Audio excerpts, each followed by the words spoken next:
The Two Jakes is the sequel to Chinatown. It is directed by Jack Nicholson, and he brings back a couple of cast members from the first film.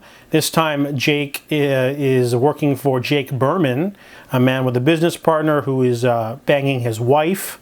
So when they go to record everything, however, something goes wrong and we get a violent crime of passion.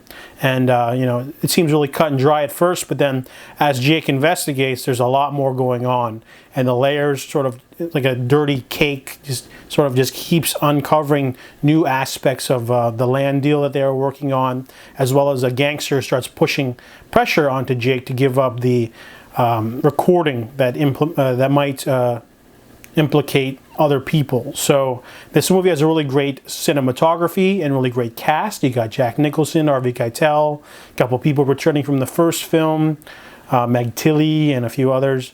The movie's a little long. It's like almost 2.5 hours. But I think the biggest weakness of the film is that this isn't a closed sort of story. It is a direct sequel to Chinatown, even though Chinatown in the film took place like many years ago, like 15 years ago. This one references at first, so you're kind of like, oh, okay, we're referencing Chinatown. But then the movie just dives into Chinatown way too much. I feel like he uses it as a crutch. So obviously, if you haven't seen Chinatown, you won't like this movie. But I didn't like how this one wasn't really contained. It kind of like used a lot of goodwill from the last film to sort of keep this one going.